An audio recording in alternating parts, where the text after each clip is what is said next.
Welcome everybody. Okay, so this is the first official, the first official episode of the Sober Noise podcast. We finally have a name. I definitely didn't use AI to come up with that name. I came up with that all by myself. I did like Get Sober or Die Trying, but I got wind that 50 Cent wasn't too cool with that. Um, so yeah, we're Sober Noise. My name is Rob. These are my boys Tito and Tarantula, and yeah, we just talk about life and sobriety. Today's overall topic, we're going to talk about mental health. Mental health is a huge area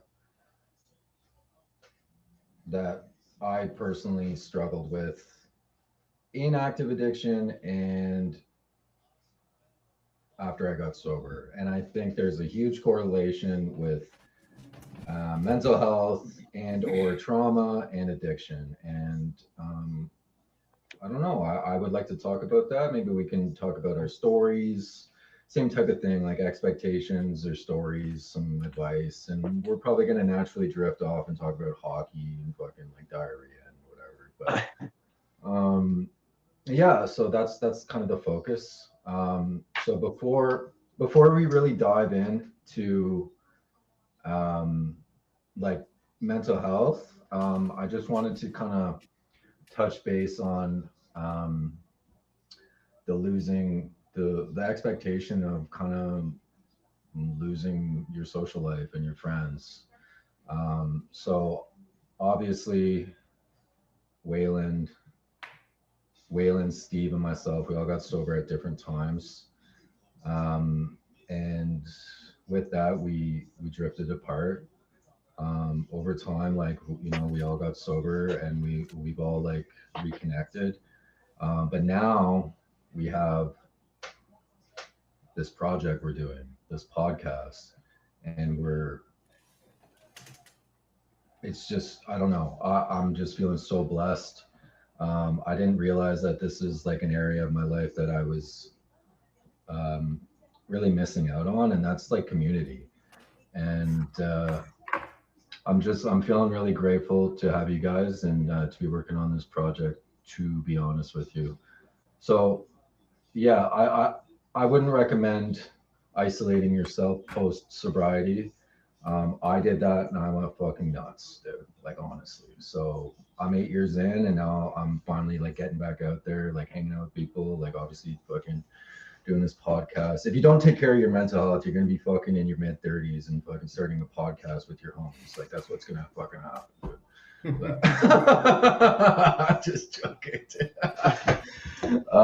But yeah, no, honestly, I think it's like absolutely beautiful what we're doing, and I'm super stoked on it. And I'm also super stoked on all like the positive feedback we've gotten.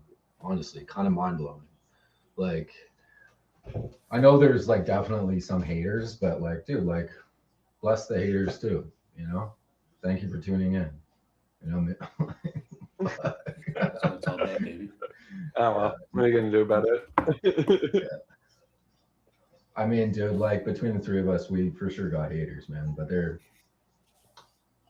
Fuck them. Fuck.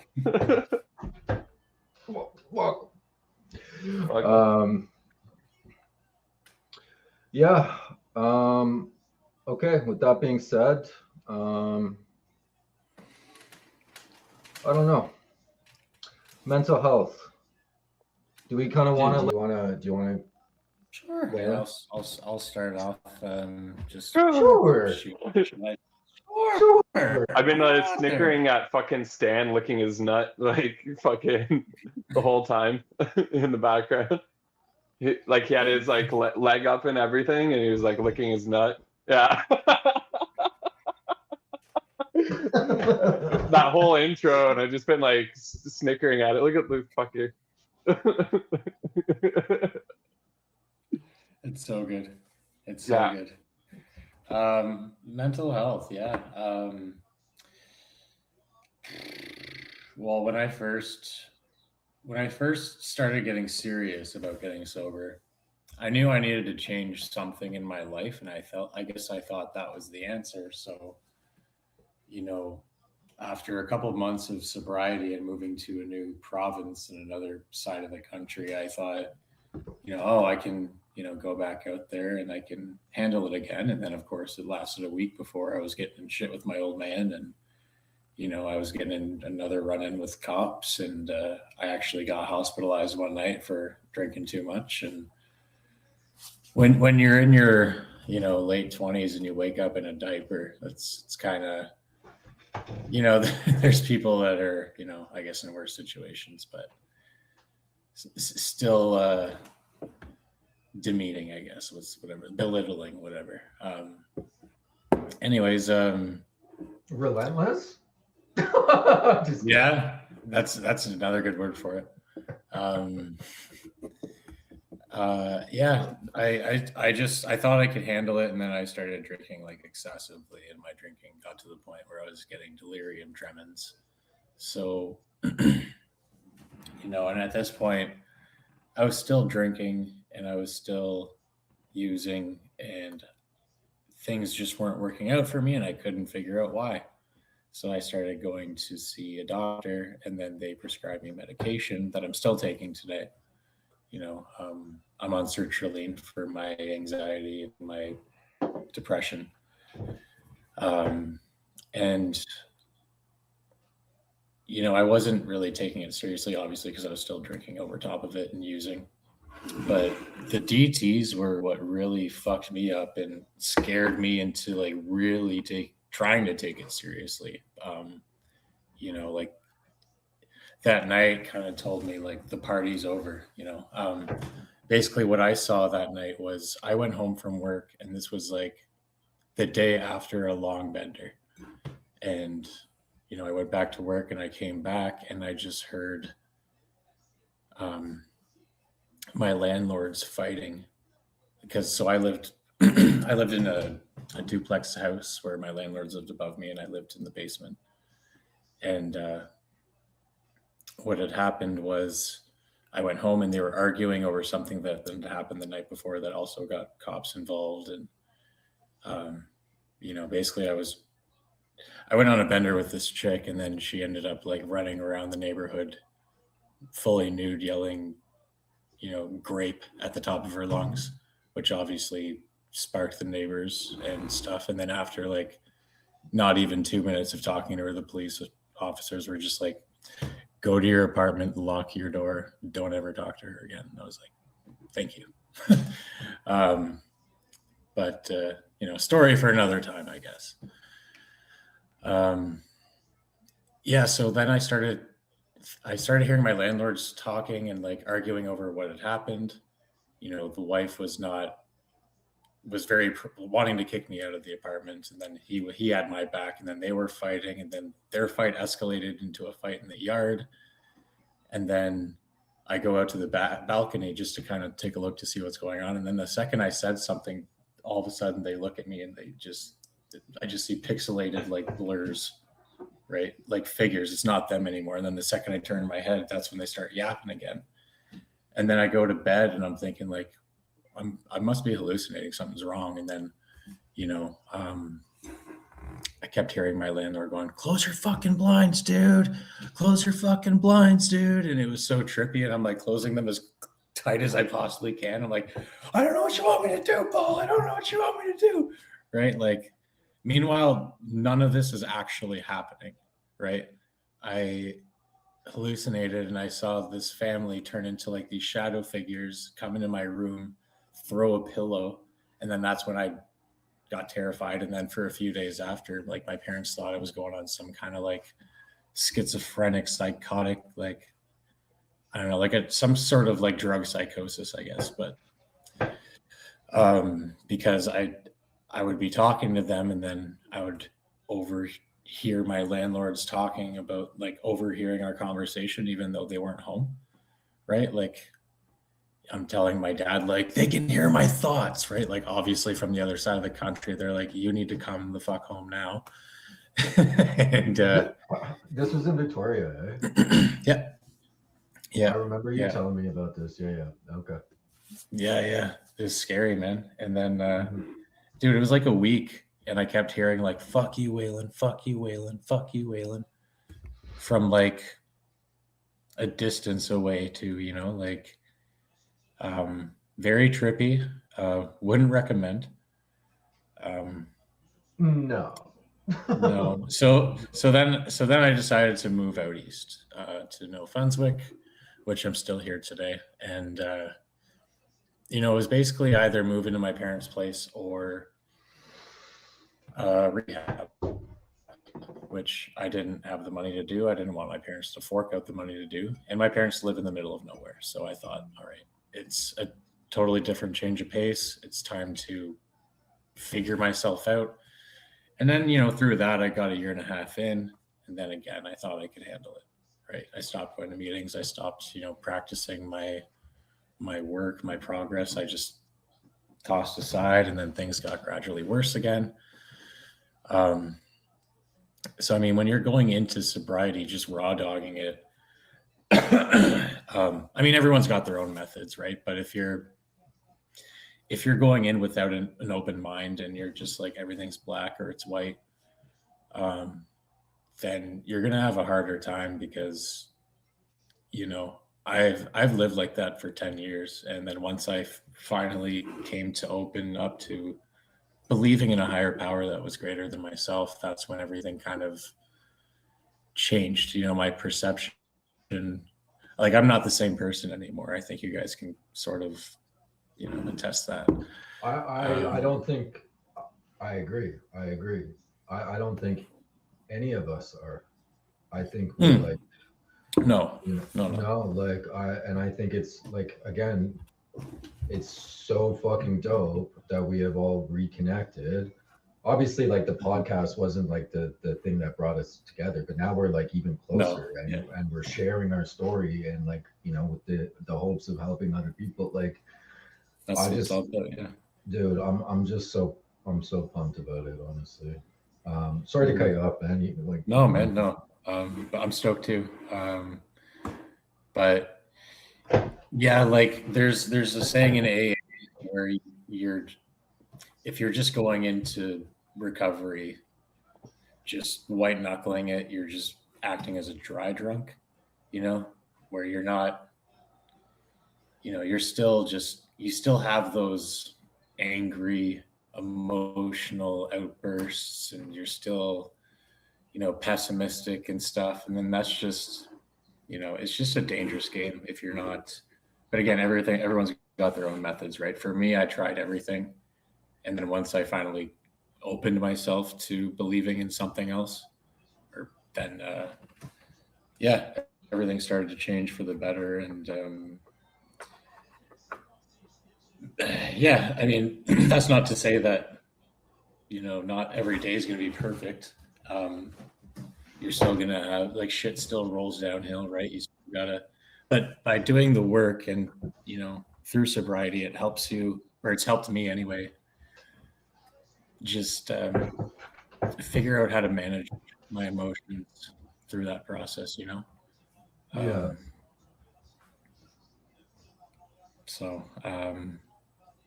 but yeah, like, I mean, we've all lost people in our lives, right? Through this disease, or whatever you want to call it, right? Addiction, illness, and it sucks that they haven't got to see the other side of that, and that's going to take a toll on our mental health too, right? And like, it's putting up with it's putting up with life on life's terms, and not numbing from it. And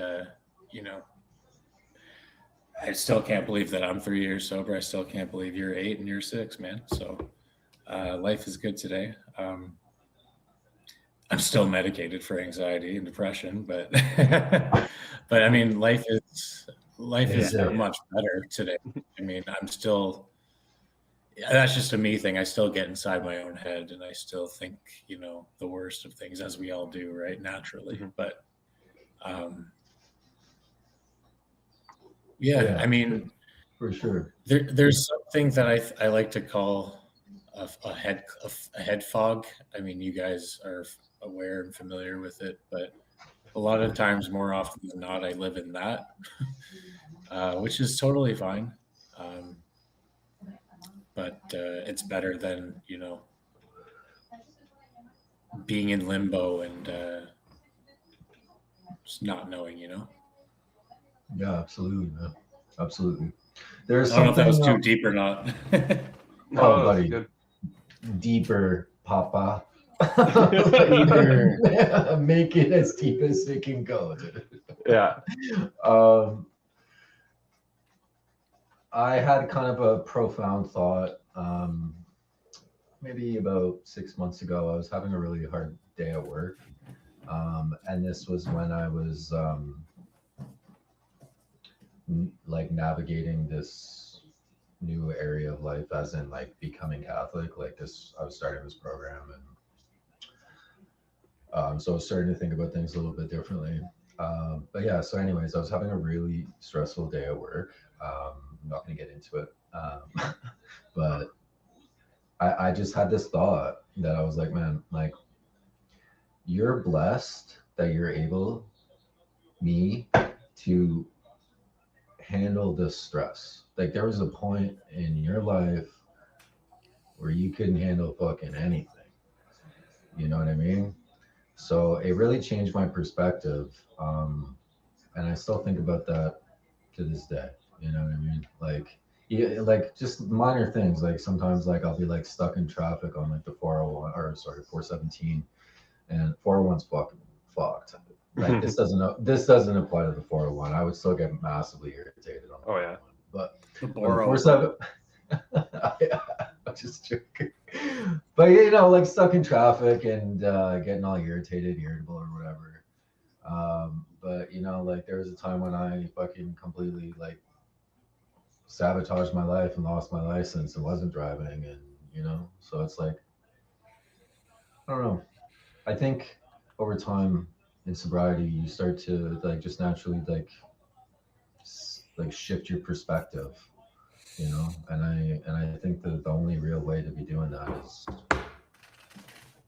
by maintaining like abstinence from drugs and alcohol, and also or you know, getting like the adequate medication for whatever the fuck is going on with you. But 9 times out of 10, I would say like 9.8 times out of like 10.3, it's trauma related.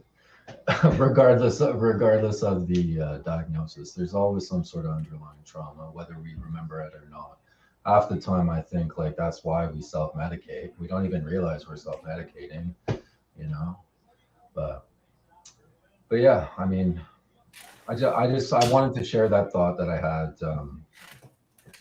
and I think it's beautiful. So like when we get stressed out and we're just kind of like lost in the sauce of life, I think it's important that people like us in recovery, you know, humbly remind ourselves where we once were and where we are today. You know what I mean? It fucking could be worse, man. We've lived it. You know. But yeah. Anyway, moving on. Tarantula, you want to go? Yeah, dude. I was a lot. What was the question that we're? This is Truman. There's mental health. Oh my God. Oh, cute. Alan Catterson. No, this is another one. This is Truman. It's my roommate's cat. Oh yeah, no, for sure. Well, fuck. When I was drinking, I was always like, you know, at the beginning, it was just having a good time, having fun, kind of being the life of a party, and you know, like showing people magic tricks at parties, like just like stupid shit like that, and having a good time. But like, obviously, part of it was having low self-esteem and not being able to deal with my social anxiety in crowds. So of course it goes back to that self-medicating part where you don't realize that you're fucking chugging back 6, 7, 8, 9 beers until you're cracking jokes, having a good fucking time and all that. And Yeah. to that point, clearly my mental health was in absolute fucking shambles. I would self-medicate throughout my drinking career, if you would call it that. Living in a complete head fog, as Waylon would say, like just, absolutely fucking batshit, not knowing what's going on. Anxiety, depression, all of that at once, not being medicated on proper medication, and worrying about drama that fucking 90% of the time I would be the one that created it, whether that be in relationships, whether it be in friendships, whether it be in work life, anything like that. So there's always like a lot of noise going on in the head during that time. And obviously to mute it, I would, just go to the bar, crack some jokes. And like at a surface level, I looked like I was having a good time. I was a good guy. But really I was covering up my being absolutely fucking miserable by being a narcissist or fucking, just a piece of shit in general. And that's just, it's hard to admit that, but when you look back at it, it's like, wasn't really a great guy. Like, like borderline good guy, bad guy, but like it really depends on what specifically I drank. So what, you pound back like a 40 of what's that booze called? The Kraken, and it would be an absolute nightmare. I'd be a fucking yard sale. And a lot of it was having low self-esteem, and eventually I would just be worried about everything. I'd be worried about like, people that hate me or people like certain like relationships. I would just be insane. I didn't know what I wanted for myself. I wasn't driving at the time. I didn't have a card. You know what? Bottom line, I was just a fucking absolute loser. I would always have to call in sick to work. I would always, like just make horrible decisions, be broke all the fucking time. It was an absolute nightmare living in that head fog. And a lot of it stemmed from having a low self-esteem. Now, in terms of like putting down the bottle and just being like, I'm never drinking again. That was just, the snap of a finger. I is, and in a strong, stable relationship. It was like time to fucking stop all this absolute nonsense and just better myself. Now, there's always two sides of the coin going back in time for sure. Now, like I'm 5, almost 6 years sober now. There's the people that like on the topic of losing friends anyway, there's the people that knew me back then who just assume, oh yeah, like, you're kind of a piece of shit, you're a fucking loser, whatever word you want to throw in there. And then there's the people that actually saw me grow. That is what got me through my mental health to where I am today. Like, obviously I still have issues going on, but it's the people that see me for who I am now, not for who I was. Does that make sense? Yeah, dude, that's that's very deep. Yeah. That hits for all of us. I'm sorry to speak on your behalf, Waylon. Yeah, your past actions don't define you as a person, right? And not Thank you. I just couldn't get it out. Sorry. It's interesting you say that. I wrote this quote down before we even started this episode. Okay, perfect. So yeah, there's a quote that like I just thought of that I have written down in my phone that I mentioned a little while ago. But so the version of me that you created in your mind is not my responsibility, right? And like I think everybody does this, but you know, if people from our past or anybody's past rather want to keep that version alive in their heads to justify not wanting to, you know, get to know you now, then ultimately it's not any of our business. You know what I mean? Like, and I think that like applies to everybody, not just like people who are in recovery, you know what I mean? But it definitely applies. Um, Well, yeah, that's like it's huge because like you want to look forward and be like who you want to be, like the best version of yourself. But then there's this constant haunt of shit that you did 10 fucking years ago, 11 years ago. 100%. I think this sort of relates to like, you know, this overwhelming guilt that you feel, like when you get, at least how I described it was like this overwhelming like wave of like self-awareness. And for me, I was like, wow, dude, wow, like I feel terrible, you know what I mean? Like, yeah. But it's like,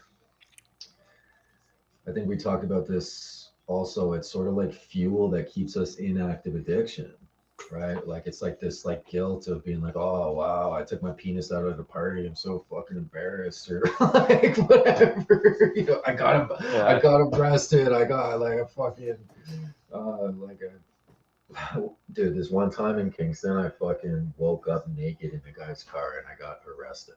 Like. Dude, and I was like my first year of college, and like I was just like, you know what I mean? Like, no, that's a fucking problem, dude. Yeah. Guy comes out, and he was like getting ready to fucking go to work, and he sees this fucking naked dude in his back seat, just wasted, bro. I had to call my mom to pick me up from the fucking drunk tank. And I was so drunk by the time, I was still so drunk when she came to pick me up. And this was like the next day afternoon because like this was in Kingston. So she was working on base. She was like, well, I'm working. I'll pick you up when I'm done work. And yeah, by the time she picked me up, I was just like at that, like, not like I'm about to die drunk. Like I was feeling like good drunk at that point. And I was like, hey, let's get a pizza. You know what I mean? You want to hang? My mom was so fucking annoyed, dude. Like, oh no. I can't wait I hope you keep this in here because my mom's gonna laugh at that for sure. Yeah. Like like that you wake up sometimes like and that guilt. Like, okay, so wake up in the morning, you're just hungover as shit, and it's just like a deck of cards going off in your fucking head like the previous night. And then like throughout the day, I would just be walking down the street or some shit, and all of a sudden I'd remember like, oh, I fucking overshared, but it would happen so fast, and I'd take my fist, I go like, or like that, because I'd be like, what the fuck did I say? What did I do? And it would be like throughout the fucking day. And absolute nightmare. Anyway, I'm rambling. No, that makes sense. Like I remember feeling like that. Like I'd just be like waking up, like finally like having a coffee. Like this is like at that point where it was like I was just like really over drinking and over partying. Yeah. Not to the point where I was like drinking because I would die if I didn't. But like yeah, like I would wake up and like have a coffee, have a smoke, and like it would start coming back, and I'd be like, dude, like, why do my ribs hurt? You know what I mean? And then I like look, it was like this fucking massive bruise. I'm like, did I get in a fight? And then it's like coming back. Like, yeah, dude. Like you got kicked out of the dome last night, dude. Like you fucking thrown down a flight of stairs. Yeah, like yeah. No, I know exactly the feeling you're talking about. It is sort of like a deck of cards, and then it's like slowly kind of folding over, and then all of a sudden it's like Yeah, you get like the elevator feeling too, like that anxious Doom, drop. doom, Yeah, doom. doom, absolute Yeah. doom throughout the, Yeah. and not even like electric wizard fucking doom, just like No. the worst. No. No. Yeah. Same Like thing. like Catholic doom. Like Yeah. sudden doom. Impending doom. Yeah. And dude. Yeah. Or like you go through your fucking you like for me, dude, I used to lose my phone all the fucking time. Oh, no way. I never and did. oh Never. man, I back when it was like BlackBerry days, like dude, I went through like 10 Blackberries. I always lost mine. Yeah. Yeah, we know that. All the time. Waylon, here's my new number every week. Yeah, just got a new phone. Yeah. New I phone. I think I got like 6 in a year once. that doom, I felt that doom a lot, like when I would finally like get my look at my phone the next day and being like, oh my god, Yeah, what? yeah. Look at your phone, look at your bank account, and just doom everywhere. I was trying to fuck that shit.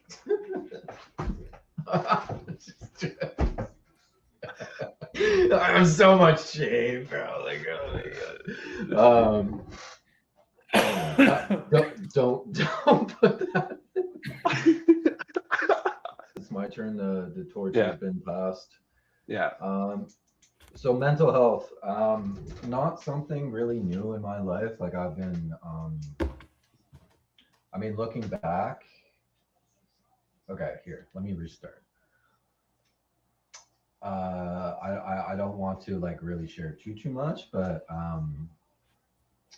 I lived in an abusive household from the time I was like 10 to, well, maybe 11 to like 16.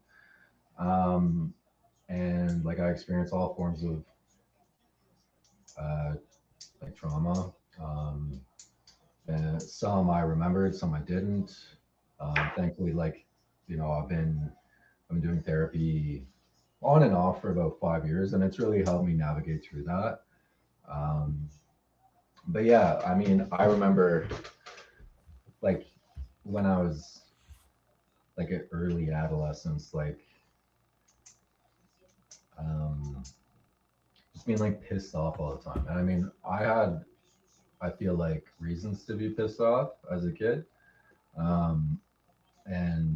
But really what happened for me was like sports were my outlet. Like lacrosse was like my jam. Lacrosse, basketball, hockey, baseball. Like I played fucking a lot of sports.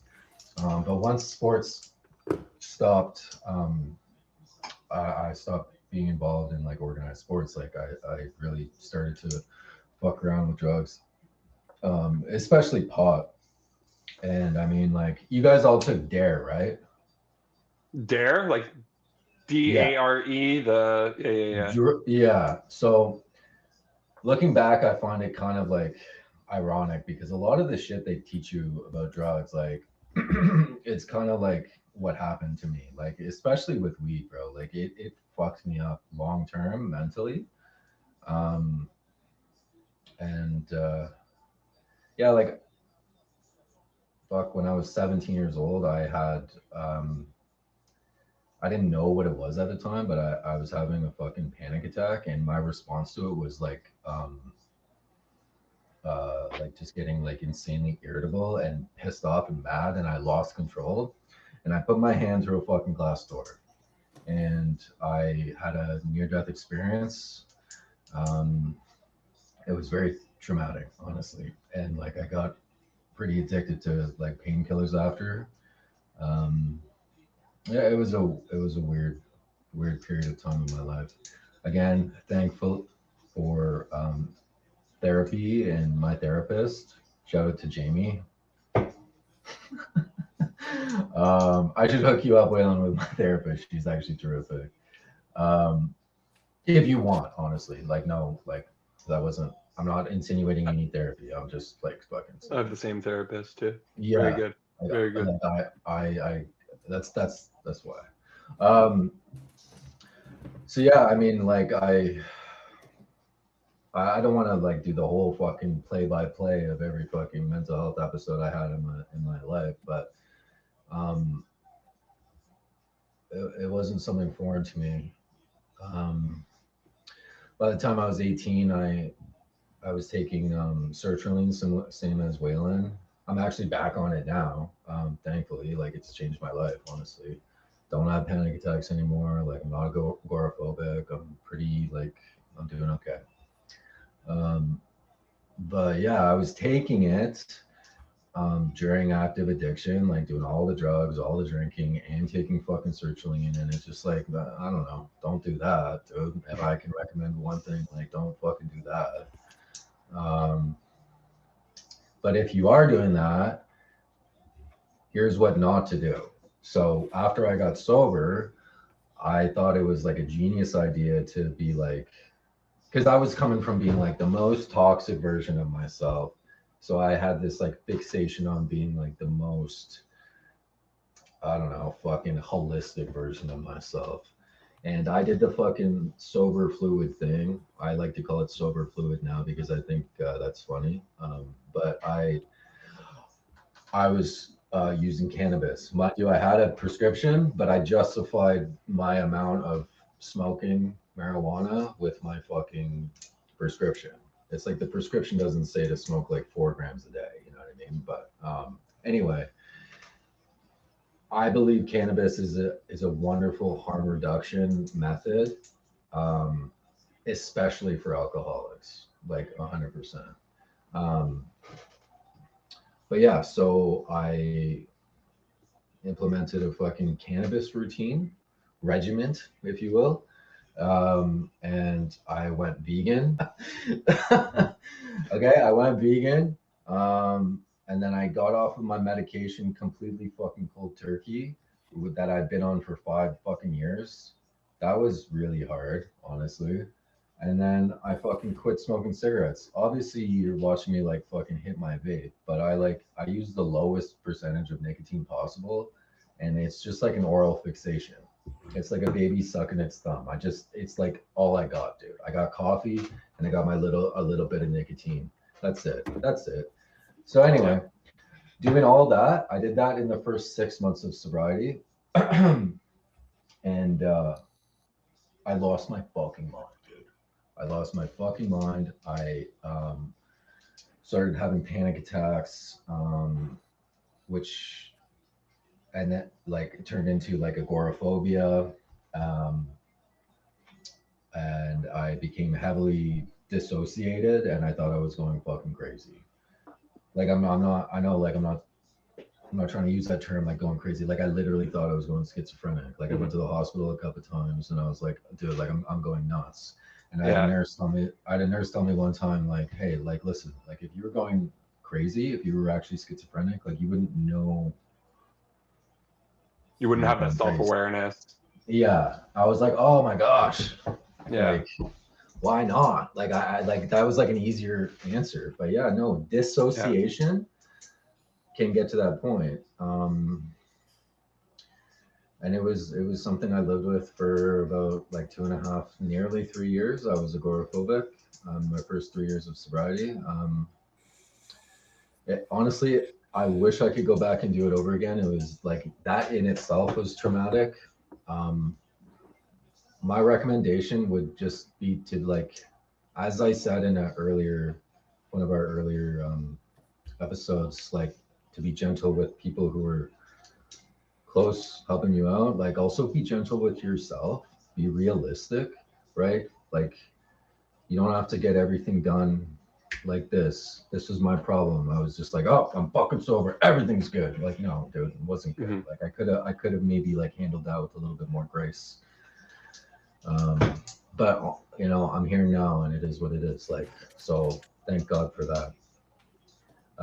But yeah, dude, like my first couple years were really, really tough. And I wish, I think I shared this, that a rehab center reached out to me at around like 6 months and said like they had a bed available. Like I wish I had gone. That would have like really like helped.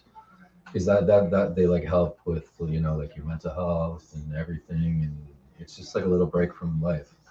Yeah. I don't know about you guys, but I felt like every attempt at sobriety I had, I just had this like insane pressure like that I was creating on myself, like just like like I don't know how to explain, like financial shit, like just like mainly from like the consequences of my own choices, but it was still like like dude, like you know, Yeah. and that really was difficult. But you know, I ironically, this is how I started like getting a little bit better, was like COVID happened. um I'm not gonna get into like the political fucking shit with COVID. I'm just realistically at that time there wasn't a lot of people out. And I was like, okay, I gotta face this, you know. And I started like going to public spaces again, like literally everything you weren't supposed to do is what I was doing to fucking like trick my brain into being like, this is safe, you know. um and then eventually I got back on the medication, and I started working again. I moved out from my parents, like bless them for allowing me to like move in with them and fucking like just hide out for a couple years. But I don't know if I'd be here today. But yeah, yeah. Um, I don't know. But overall, I think the best thing that I did for my mental health was getting sober. And then for me personally, like I have no beef with cannabis, like at all. Like we're all vegetables here with cannabis. Um, for me, it was like quitting weed, and just being on my medication. Like that was, for me, that was the best thing. Um, this is sort of related with mental health, because like for me, like my struggles with mental health are heavily associated with trauma. I personally believe that most people's are. um, but I think another thing that fuels addicts in addiction is having like a victim mindset, right? It like, not saying that like, you know, the shit that happened to me as a kid or to you or whoever, like we deserve that. Absolutely fucking no. But like, again, you're sort of self-medicating that pain, whether you know are aware of it or not.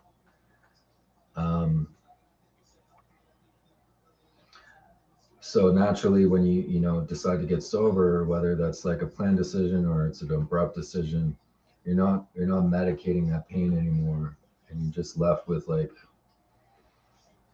yeah, like this raw emotion.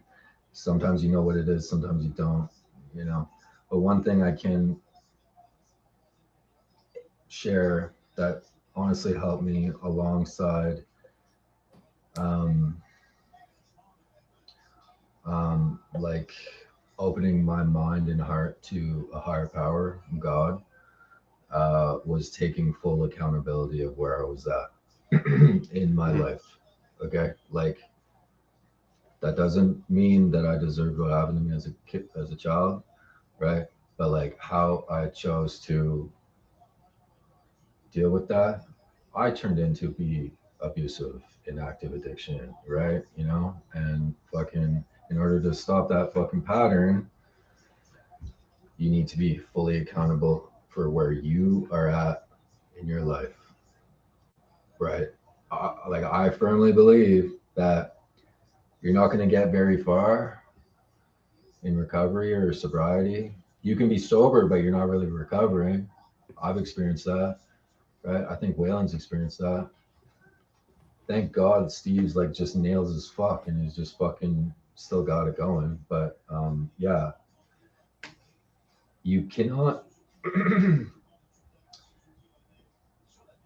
continue to move forward with a victim mindset in sobriety, because you're still navigating sobriety with the same fuel you had that fueled your addiction. Like, you know what I mean? So I think honestly, like, if it really depends on where you're at, but for the first year, it needs to be like your fucking full-time job. Yeah, 100%. You know, obviously, yeah, you're working, you know, there's outside fucking stressors, whatever you got going on, but this needs to be like 100%. Yeah. Right? You gotta like, oh, sorry. No, go ahead. Yeah, you gotta mute the haters. You gotta mute the people that say that you won't even last a fucking week. You gotta mute the people that don't believe that you're sober, and just focus on bettering your self-esteem, growing up and moving forward for yourself.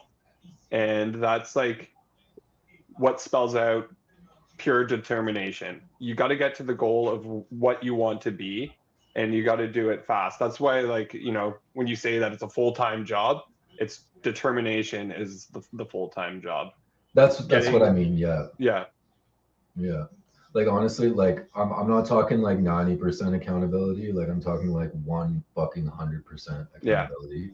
You are like where I was before I got sober. What landed me in the hospital before I got like sober was a result of my choices. 100%.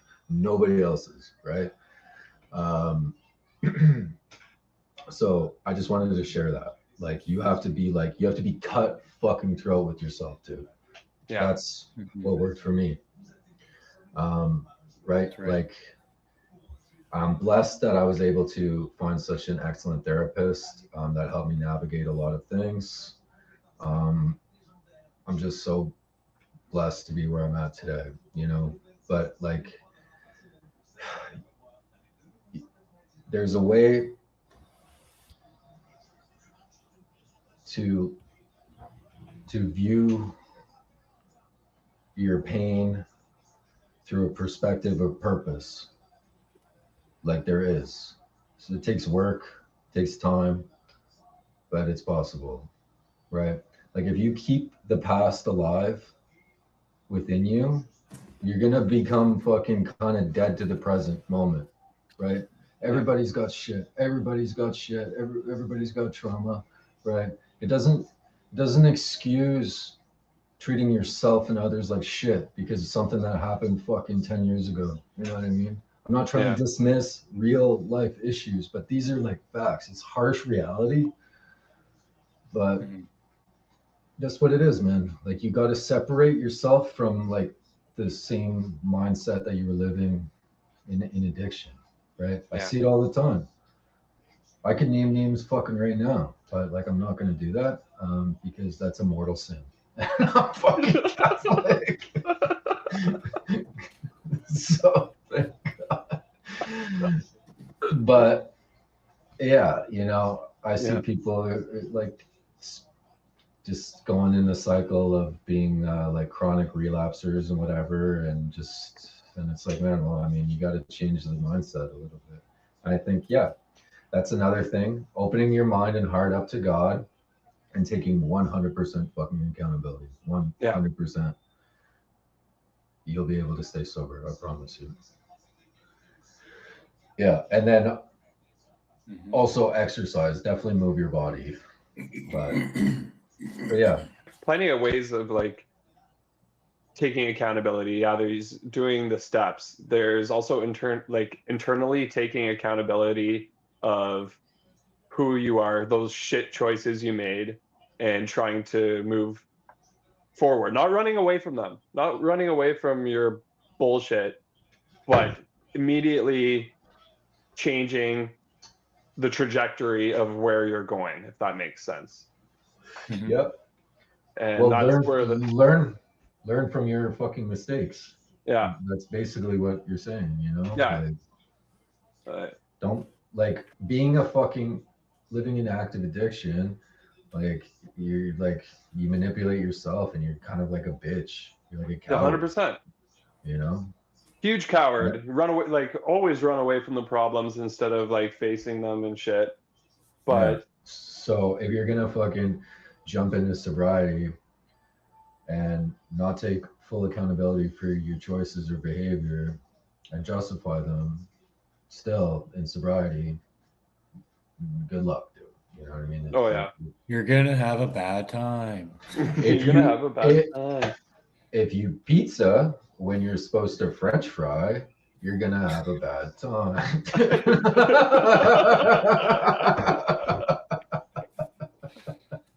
That's right. Yeah.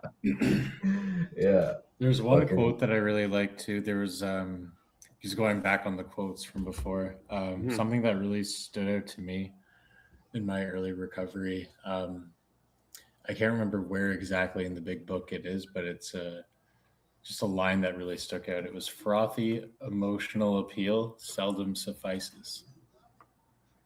Frothy like piss? Exactly. Oh god.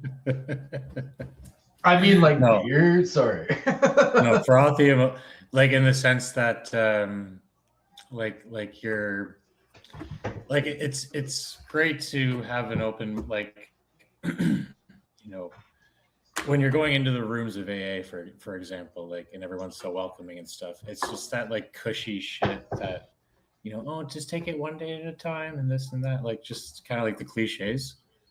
You know.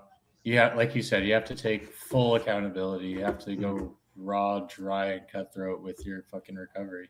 Otherwise, change your whole psyche. You're gonna have a bad time. Yeah. Yeah, dude, you have to.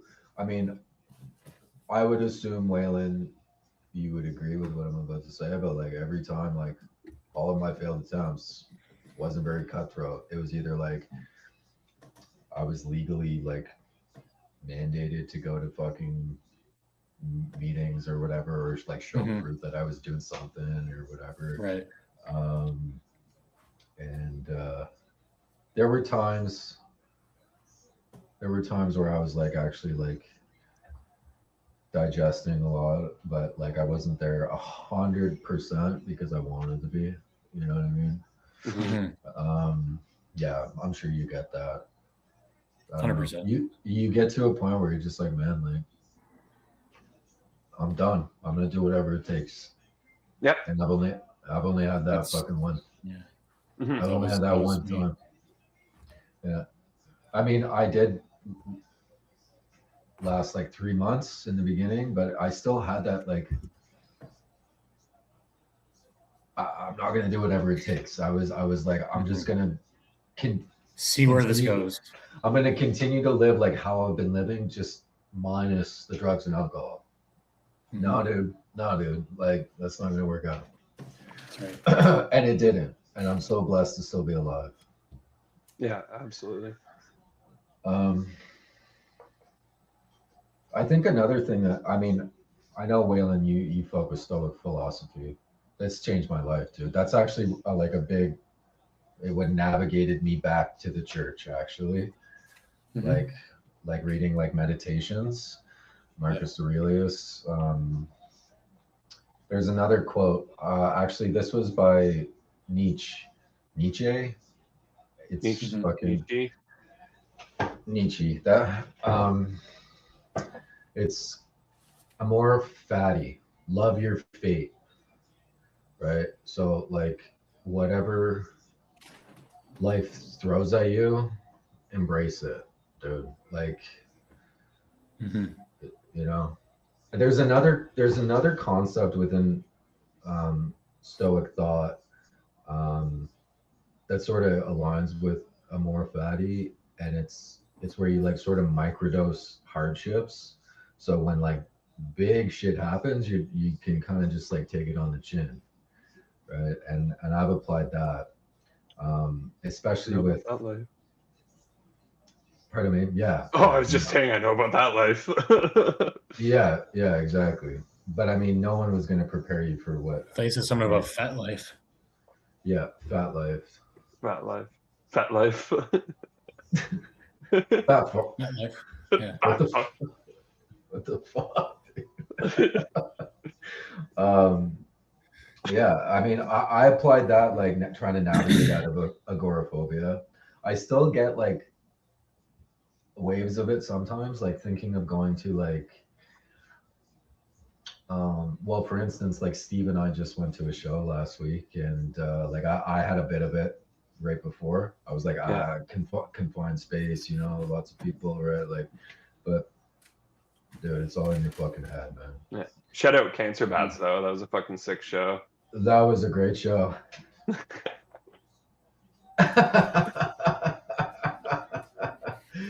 You know, it was really great, and you know, seeing like the people we saw there, and anything else, boys? Like, you want to talk about sports? I think Ottawa has a good shot against Carolina. I'm not gonna lie.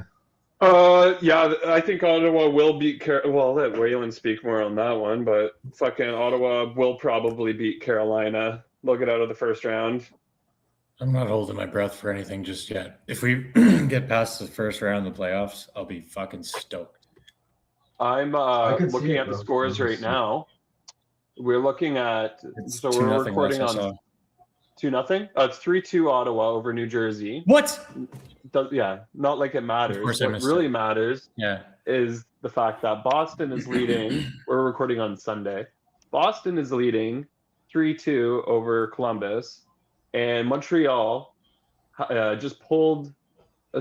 Islanders just pulled their goalie in the last 24 seconds. Montreal's going to win, which helps the Philadelphia Flyers big time. So if Columbus loses, Flyers just need one win out of their next 2 games to make the Stanley Cup playoffs. But they have to watch out for the Washington Capitals, who won 3-0 today. So it's fucking like crazy. It's crazy. The Eastern Conference has been crazy all fucking year. Yeah, well, it has. The Atlantic Division more so. Okay. Yeah. But no, Philly. Okay, wait. Where's Columbus? Excuse me. Where's Columbus at right now? Columbus is 2 points behind the Flyers. This was an absolute fucking must win for them, and there's a minute 22 left. And they're playing what? Boston. They're playing Boston right now. So like, first time of the entire year, I'm like, go fucking Bruins, man. Yeah. No, you guys will be good, but it's like you want a little bit more cushion than that for sure. But yeah, we need 3 points out of the last 2 games as of now. But with fucking Columbus losing, I think could be wrong, but I think we just need one win out of 2, and hopefully Carolina is amateur hour tomorrow. I could see it. And then they'll just pull everyone. Yeah, and then Tuesday it's Philly and Habs, right? Yeah, and same thing. I hope they're just like, fuck it, we're done. Still gonna dominate. So right now Montreal is lined up to play Tampa, right? First round. Yeah, and I think Montreal. Well, I think Tampa's really fucking good. Yeah, but Montreal, for some reason, they do well against like better teams. Like I could see them actually getting out of that. And then if Ottawa wins, then that would mean Montreal and Ottawa would play, right? I'm pretty sure. Yeah, I think so. That would be fucking crazy. It depends on what type of Vasilevsky you guys play. Like, you can have all the fucking best forwards. 51 goals. Did he score today, Cole? I don't know. I've been doing this podcast with you the whole time. I've been checking. Yeah, no goals from. Oh wait, there's just another goal scored. 4-1.